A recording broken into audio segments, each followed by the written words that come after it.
কল্পনা করুন আপনি একা বসে আছেন, চারপাশে নিস্তব্ধ অন্ধকার। আপনার সামনে রাখা আছে একটি পুরনো বই।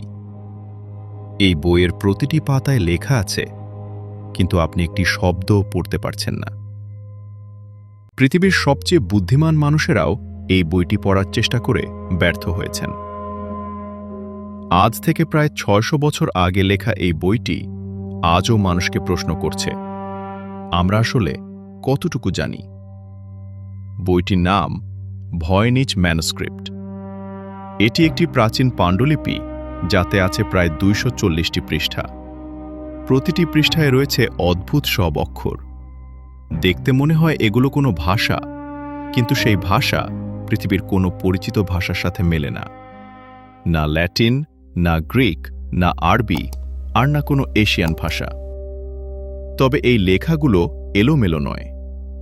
একই শব্দ বারবার ফিরে আসে এবং নিয়ম মেনেই বাক্য তৈরি হয়েছে। এ কারণেই গবেষকরা মনে করেন এটি একটি সত্যিকারের ভাষা। কিন্তু প্রশ্ন হল, এই ভাষার অর্থ কি? আজ পর্যন্ত এই ভাষার একটি শব্দের অর্থ কেউ নিশ্চিতভাবে বলতে পারেনি। ১৯১২ সাল উইলফ্রিড ভয়েনিচ নামের একজন বই সংগ্রাহক ইতালির একটি পুরনো মঠে এই অদ্ভুত পাণ্ডুলিপিটি খুঁজে পান। বইটির পাতাগুলো তৈরি ছিল ভেলাম বা পশুর চামড়া দিয়ে। কার্বন ডেটিং অনুযায়ী এই চামড়া ১৪০৪ থেকে ১৪৩৮ সালের মধ্যে তৈরি করা হয়েছে, অর্থাৎ বইটি মধ্যযুগের শুরুর দিকে লেখা।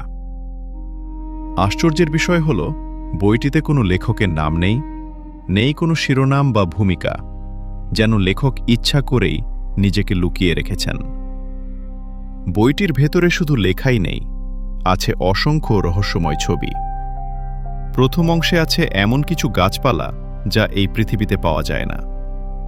কিছু গাছের শিকড় অস্বাভাবিক, পাতা অত্যন্ত জটিল, আর ফুলগুলো যেন অন্য জগতের। এরপর আছে আকাশের ছবি, সূর্য, চাঁদ, তারা এবং রাশিচক্র। কিন্তু এই রাশিচক্রগুলো আমাদের পরিচিত জ্যোতির্বিজ্ঞানের সাথে মেলে না। সবচেয়ে রহস্যময় অংশটি হল নগ্ন নারীদের চিত্র। তারা যেন পানির ভেতরে কোনো এক চ্যানেলের সাথে যুক্ত হয়ে আছেন। এগুলো কি মানুষের শরীরের ভেতরের কোনো চিত্র, নাকি কোনো প্রাচীন চিকিৎসা পদ্ধতি? অনেক গবেষক মনে করেন এটি চিকিৎসা বিজ্ঞান বা হার্বাল মেডিসিন নিয়ে লেখা। কেউ বলেন এটি অ্যালকেমি, যেখানে মানুষ স্বর্ণ বানানোর গোপন বিদ্যা চর্চা করত। আবার কেউ কেউ বিশ্বাস করেন এই বই লিখেছিলেন লিওনার্দো দা ভিঞ্চি কিংবা রজার বেকন। এমনকি কিছু মানুষ মনে করেন এটি ভিন গ্রহের কোনো জ্ঞান। দ্বিতীয় বিশ্বযুদ্ধের সময় এনিগমা কোড ভাঙা বিশেষজ্ঞরা থেকে শুরু করে বর্তমানের সুপার কম্পিউটার এবং কৃত্রিম বুদ্ধিমত্তা সবাই এই রহস্য সমাধানের চেষ্টা করেছে। কম্পিউটার বলছে এটি একটি অর্থপূর্ণ ভাষা, কিন্তু সেই অর্থ আজও অজানা। হয়তো ভয়েনিচ ম্যানুস্ক্রিপ্ট কোনো সাধারণ বই নয়, এটি একটি পরীক্ষা। মানুষ কতটুকু বুঝতে পারে তারই পরীক্ষা। ৬০০ বছর পেরিয়ে গেলেও বইটি আজও নীরব। আর সবচেয়ে ভয়ঙ্কর প্রশ্ন হল, যদি কোনোদিন এই বইটি কথা বলে ওঠে, তবে আমরা কি সেই সত্য সহ্য করতে পারব?